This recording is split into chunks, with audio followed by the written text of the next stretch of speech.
செங்கோட்டையனை பார்த்தீங்கன்னா இப்போது தாவேக்கால வந்து இணைஞ்சிட்டு இருக்காருன்னு சொல்லிட்டு ஒரு பரபரப்பாக நியூஸ் போயிட்டு இருக்கு. இது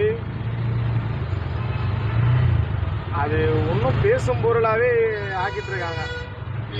அண்ணா 55 ஆண்டு கால அரசியலில் வந்து இது ஒன்றும் புதுசல்ல. ஒரே கட்சியில் ஒரு 55 ஆண்டு காலம் அரசியல் பயணம் செஞ்சுட்டாரு.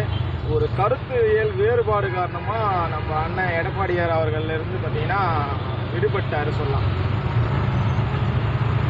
ஒரு அதிமுகவில் வந்து ஒரு பழம்பெரும் தலைவர்னாலும் அது செங்கோட்டை அண்ணனாக தான் சொல்லலாம். ஆனால் 77 வயசு மாதிரியே தெரியாது அவரை பார்த்தா. ஆனால் அண்ணன் பார்த்தீங்கன்னா இப்போது தாவேக்கால இணைஞ்சிட்டாரு. இணைஞ்சது ஓகே தாங்க. ஆனால் பார்த்தீங்கன்னா அவரை விட வயதில் மூத்தவங்க எல்லாமே வந்து திமுகவில் இருக்காங்க.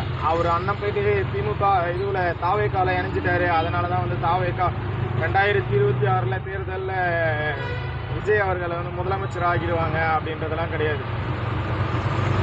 ஏன்னா அவரை விட வயதில் மூத்தவங்கெல்லாம் வந்து திமுகவில் இருக்காங்க. அப்போ திமுகவில் இருக்கவங்களாம் என்ன தளபதியை வந்து சிம்மாசனத்தில் அமர வைக்க மாட்டாங்களா என்ன? யாருடைய கட்சியில் இருக்காங்களோ அவங்க முதல்வர் வேட்பாளரை கண்டிப்பாக சிஎம் ஆக்கியே தான் தீரணும். அது அவங்களுடைய கட்சியை பொறுத்து இருக்குது. ஆனால் திமுக 2026 மாபெரும் வெற்றி பெறும். அது எனக்கு நல்லாவே தெரியும்.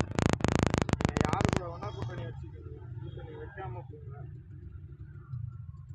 அதெல்லாம் எங்களுக்கு பிரச்சனையே கிடையாது. ஆனால் ஜெயிக்க போகிறது நாங்களாக தான் இருக்கும்.